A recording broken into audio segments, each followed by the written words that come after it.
What is up, you guys? Welcome back to another one. If you were new to the channel, I am Gold Pony. I do car, truck, SUV reviews on YouTube, and today we are in the new 2021 Subaru Forester, courtesy of Apple Subaru in York, PA. For more information on their inventory, please feel free to check out the link in the description box below. And so, as I am sitting at this red light, wanted to check this Subaru Forester out today because several changes actually for the 2021 model year. Of course, excellent resale value, really with any Subaru in general for that matter. Great reliability. You could check out a Consumer Reports magazine to see that. Specifically, the Forester has amazing reliability. And of course, with Subarus, you have the very best all-wheel drive system in existence, and that has been proven. So, having said all of that, what do you guys say? Let's just go ahead and jump right into it. And as always, let's start with pricing. So as you can imagine, there are actually several different trim levels for the 2021 Forester. First one being the base setup, starting at $24,795. Premium for $27,795, Sport for $29,395, Limited for $31,395, and lastly the Touring starting at $34,895. But I will say, regardless of trim level that you go with, power plant on the Forester is going to be the same. Powering this beast is going to be a 2.5 liter direct injected horizontally opposed Subaru Boxer engine, putting out 182 horsepower at 5,800 RPM, 176 pound-feet of torque, available at 4,400 RPM. Power sent to all four wheels, of course, through a Lineartronic CVT with paddle shifters. Actually, if you go with the Sport trim level and up, that's how you're going to get them, and we will be testing those out in a little bit here. But do want to also mention, with that Sport trim level and up though, you also will get a 7-speed manual mode for the CVT if you were to go with those specific trim levels. So that's kind of interesting. So we'll give that a shot, of course, as well. So like I said, we will be giving that a shot. I'll let you know how that manual mode actually feels. But 0 to 60 time comes in at approximately 8.5 seconds, with MPG numbers coming in at 26 in the city, 33 on the highway, taking regular unleaded fuel. But so before we test out anything in the Forester, I did want to mention there are actually some driving modes that do come standard on this one as well. They will include Sport and Intelligent. Those two buttons are going to be located on the right side of the steering wheel mounted controls there. Essentially what they will do is adjust things like the shift points and the throttle response as well. So let's go ahead and push Sport, and it did immediately downshift for me, so it is going to hold the RPMs at a much higher level, giving you more power on demand. So that's going to be useful for merging onto the highway, things like that. And then you can just hit the I, Intelligent mode, and that'll put it back to its normal driving mode essentially. But having now said all of that, like I was mentioning, there is a 7-speed manual mode here. So what we are going to do is push the shifter all the way to the back and to the left.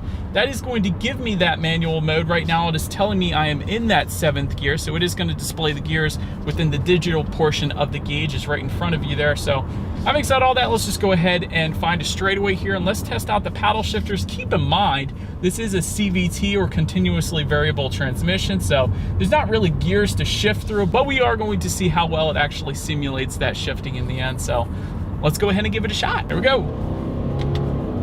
Didn't shift. Nice. Huh.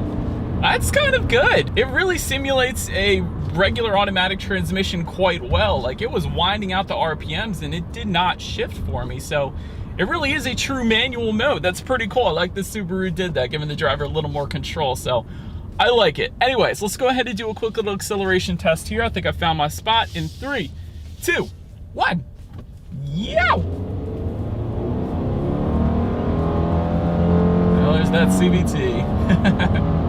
It's not bad. It's definitely not the quickest thing in the world. If you want quick, go with the Subaru WRX or something like that, but it's all right. It's just all right. We'll say that. I wouldn't have minded if the Subaru Forester came with maybe a turbocharged engine, perhaps, maybe with a nice little hood scoop feeding air into the top mount intercooler. Something like that would be pretty freaking sweet on a Forester. But nonetheless, because you have this engine, you are going to get better fuel economy and of course better reliability than a turbocharged engine as well. But not the quickest thing in the world. But anyways, to go along with that acceleration test, as always, braking is equally important. And so up front, you will find 11.6-inch ventilated front discs. In the back, 11.2-inch solid rear discs. And actually for the Sport trim level and up, that gets bumped up a little bit to 12.4-inch ventilated front discs, so almost a full inch larger in the front. When when you go with that sport trim level and up, at least. In the back, still 11.2 inch solid rear discs for those trims. But all in all, when it comes to the 60 to 0 stopping distance, that's going to come in at 129 feet for the Forester. But that's with the regular brake setup. If you were to go with that upsized brake setup, it actually then comes in at 118 feet, which is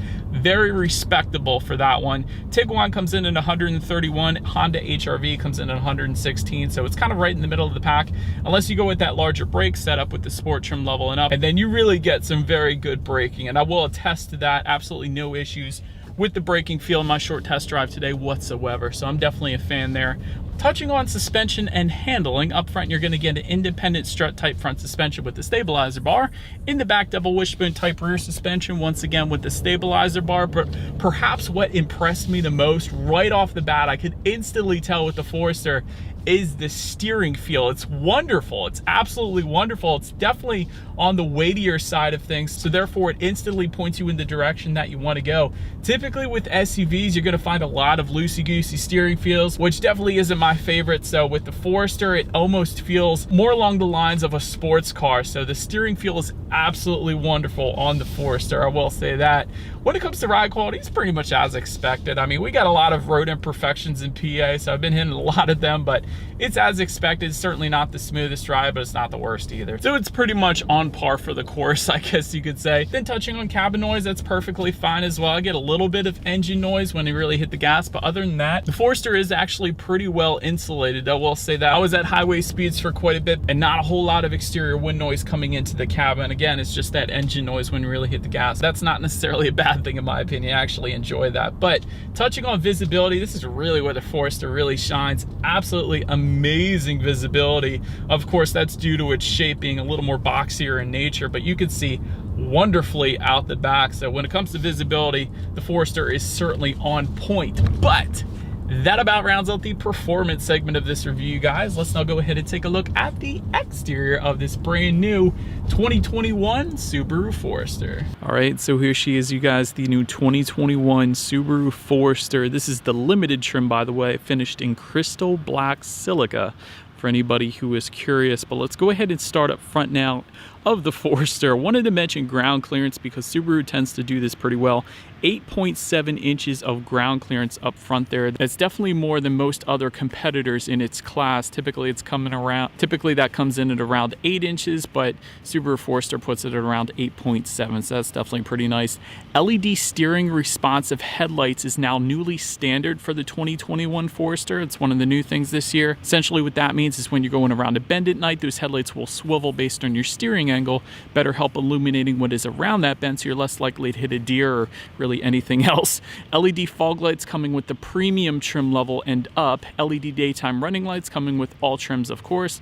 Red trim detail can be found on the sport trim level only, and that's going to be found near the front lip, the side skirts, and the rear bumper. A little sportier appearance, I guess you could say. Also with that sport trim level, you're going to get gloss black front grille surrounds as opposed to the chrome that you are currently looking at right now on the limited. And of course that's going to come with the touring as well, that chrome grille surrounds and the extra detail around the fog lights down below there. But anyways, that pretty much wraps up the front timeless look to the Forester here. Let's go ahead and make our way now to this side of the Forester. And so let me go ahead and start up top. Raised roof rails coming standard with the premium trim level and up. Also, rear privacy glass for the premium trim level and up, meaning that base trim level does not actually get the rear privacy glass. It's something that people typically ask on my reviews of the Forester in previous years, so I wanted to mention that. Taking a look at the side mirrors, power adjustable black side mirrors coming with the base trim. Body colored side mirrors coming with the premium, sport, and limited. You will find a satin chrome finish to those side mirrors then if you were to go with the touring. So that's going to differ amongst the trim levels there. And you're also actually going to get integrated turret signals if you go with the sport trim level and up as well. Then take a look down at the bottom. When it comes to the side skirts, they are going to differ amongst the trim levels as well. You're going to find some red trim if you were to go with the sport. There's going to be some satin chrome trim with the touring. Otherwise, you're going to find that matte black trim at the bottom, which is currently what you're looking at right now, of course. And taking a look at the wheel setup, 17-inch steel wheels with covers coming with the base trim, 17 by 7-inch aluminum alloys with the premium, and 18 by 7-inch alloys if you were to go with the sport, limited, or touring like you were looking at right now. But now, let's go ahead and make our way to the back of this one. And so now, since we are round back, you will find a shark fin antenna up top there. Just below that, rear spoiler with an integrated brake light for all trims. Just below that, rear window wiper, C-shaped LED taillights coming standard across the board. Gotta love that, a little better illumination at night there. And then just below it all, you are going to find a single exhaust outlet finished with a chrome tip. Definitely looks good back there, actually. So I do believe you guys know what we have to do next. As always, here is that exhaust clip.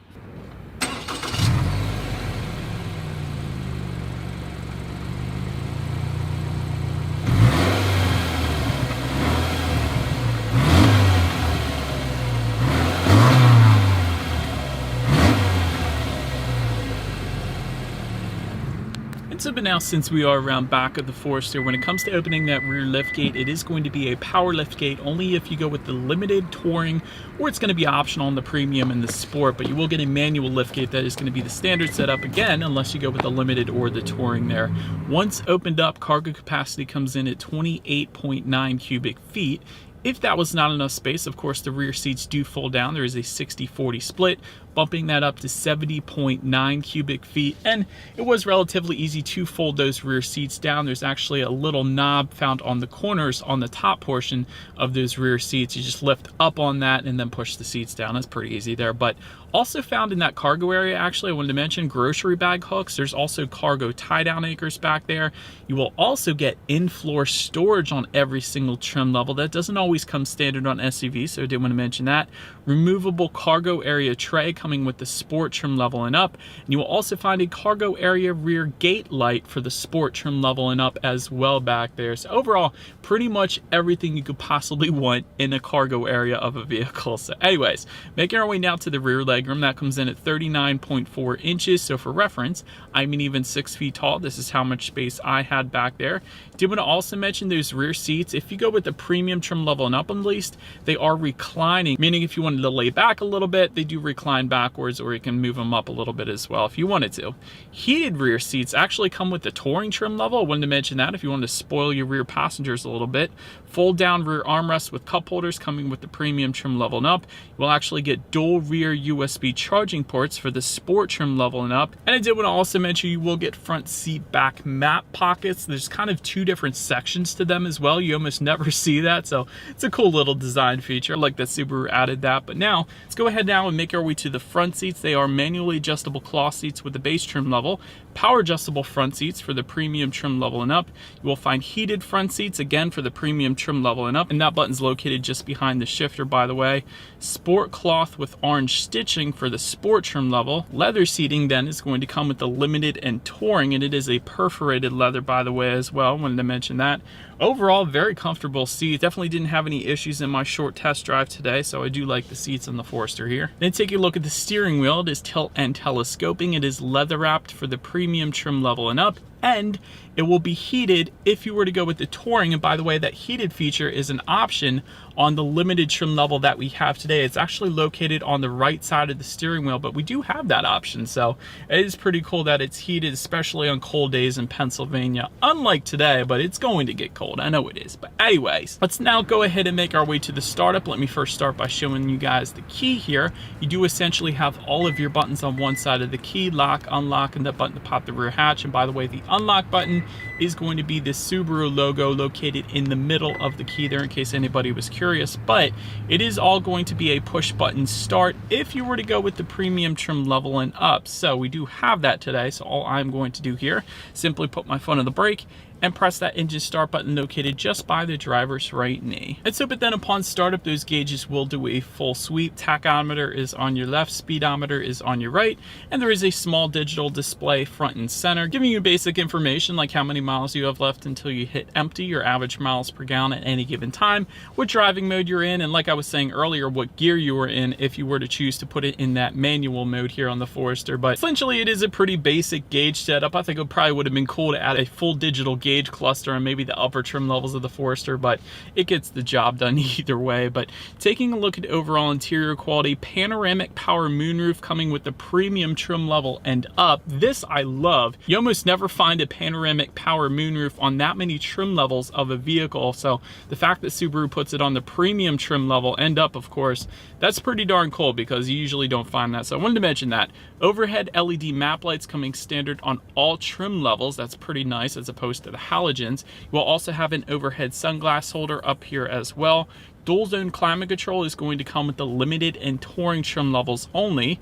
Home link controls is going to be optional on all trim levels. It doesn't come standard on any particular trim level though. Just in front of the shifter, you're going to have an auxiliary port, 2 USB charging ports, and a 12-volt power outlet.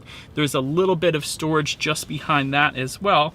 Behind the shifter, you're going to have an electromechanical parking brake, and in the middle of it all is going to be that X mode dial. And so essentially what X mode is on the Forester, it uses enhanced control of the VDC system along with increasing all-wheel drive system engagement to give you better traction in bad weather. For example, when it snows here in Pennsylvania, that is definitely a mode you're going to want to utilize. But there's specific modes within X mode. Actually, there's the normal mode, which is what you leave it in for regular driving. That's when you just press down on the dial there. But if you turn it to the left, you're going to have snow and dirt. If you turn it to the right, you're going to have deep snow and mud. So did want to mention that X mode is going to be there for you on the Forester as well, and it's going to be a very useful feature when it starts to snow. And of course, you got the best all-wheel drive system anyways in the Forester, so essentially everything is going to be perfectly fine when you hit those conditions. But just behind that dial, you're going to have 2 cup holders. Just behind that, a little bit of storage, and within the center armrest, of course, even more storage along with the 12-volt power outlet in there as well. Overall, when it comes to interior quality of the Forester, it's pretty much as expected. I actually kind of like it. There's some rubberized finishes on the doors as well as just above the passenger side glove box. That's pretty cool. A little bit of plastic finish above the glove box as well, but I will say I do like the design of that. And again, overall, it's pretty much finished as you would expect the Forester to be finished, so no issues there for me. But now let's make our way to the tech display. There's actually 2 tech screens I wanted to mention, and let me start with the top one. To control what is on that upper tech screen, there's actually an info button on the left side of the steering wheel. And it's one of those things where you're probably not going to know how to control what is on that screen unless somebody tells you. So it is labeled info. And so when you press that, you can view things like your outside temperature, what day of the week it is, the date as well. Also, your safety information is going to be up there. There's some off-road status, oil temperature, weather information. There's a compass up there, radio information. The list goes on, but really a good bit of information can be found on the upper tech screen of the Forester. But just below that is really where everything else is found. And that's going to be a 6.5-inch color touchscreen display for the base, premium, and sport. Otherwise, if you go with the limited or touring, that's bumped up to an 8-inch color touchscreen display, which is currently what you guys are looking at right now. Bluetooth and audio streaming comes standard either way. Android Auto, Apple CarPlay for every single trim level, by the way.